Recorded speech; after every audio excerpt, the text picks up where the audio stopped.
Hi, I'm an antenatal teacher specialising in multiple births.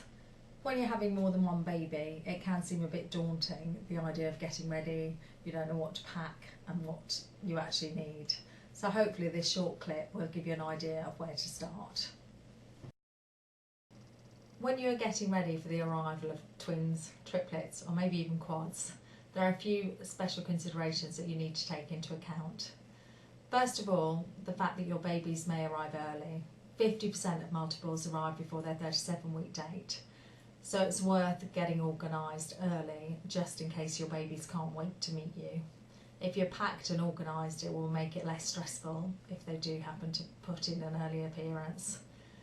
The second thing is to bear in mind that baby clothes and baby nappies are designed for the average weight singleton, which is about 7.5 pounds. The average weight of a twin is about 5.5 pounds. So you might want to get some tiny baby clothes and some tiny baby nappies, just so that your babies aren't swamped in those first cute photos that you take of them. The last thing that you might want to bear in mind is the fact that you're likely to have a slightly longer hospital stay. The average stay for a first-time singleton mum in hospital is 24 hours, but for a multiple mum, it's often 4 days or longer. So you might actually want to pack a second bag and leave it at home with the things that you might need if you were in for longer. So what do you actually need to pack for yourself? We start with the more glamorous items and progress to the less glamorous. First of all, you'll need your hospital notes. Lots of hospitals will send your birth partner home or yourself home if you haven't actually got your notes. So pack your hospital notes and maybe start carrying them around with you from now, just in case things do kick off early. You'll need something to give birth in, maybe a short, loose t-shirt, something that you will feel comfortable with. You'll need your dressing gown, slippers, a nightshirt for feeding afterwards with a front opening, a dark towel for yourself so that you can go and have a bath once you've had your babies. A few drops of lavender oil in the bath are lovely if you need a bit of pampering post-birth. Lip salve are some of the pain-killing drugs, and also if you have a cesarean, it can make your lips feel quite dry. And also you might want a facial spray because it can actually be quite hot. You might want some warm socks because sometimes again the drugs can make you feel a bit shivery. You'll want an outfit to go home in, something loose and comfortable. If you've had a C-section, you're not going to want anything tight on the bikini line.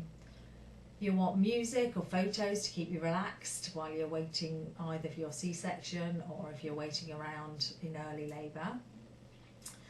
On to now the less glamorous items that unfortunately you might need.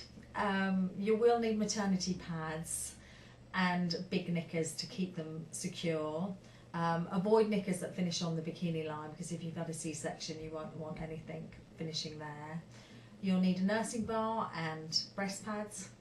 And finally, you'll need some food because actually you'll be starving once you've given birth, and also you might be starving in early labour as well, and it's a good idea to eat to give you some energy. So what do you actually need for your birth partner? Your birth partner needs to think about some of the practicalities. So lots of change for parking at the hospital, a camera so they can record your beautiful babies when they arrive, a mobile phone and mobile phone charger, and contacts of all the people that you can't wait to tell your fantastic news. And finally snacks, because they'll probably get quite hungry during the process as well. And if they can remember to keep a calm outward appearance, that's going to help you too. So now for the exciting bit of the bag, what do you actually need for your babies? First, you'll need some tiny baby nappies and some cotton wool. Not cotton wool balls, but the wadges of cotton wool, because wipes are not recommended for babies in the first 6 weeks. You'll need some clothes for your babies. Probably 6 baby grows, 3 for each of them. And I would get maybe some tiny baby and newborn, because it's quite difficult to know what size they're going to be. 6 vests for your babies, a hat for each of them, and a blanket each so you've got something to wrap them in when they leave the hospital.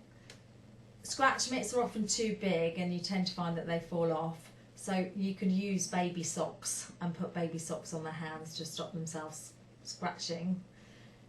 And finally, if you're planning to bottle feed, you'll need 6 bottles and you'll need to take the formula in with you. All that remains is for me to wish you all the best for your new family. Hope you found it useful. Bye.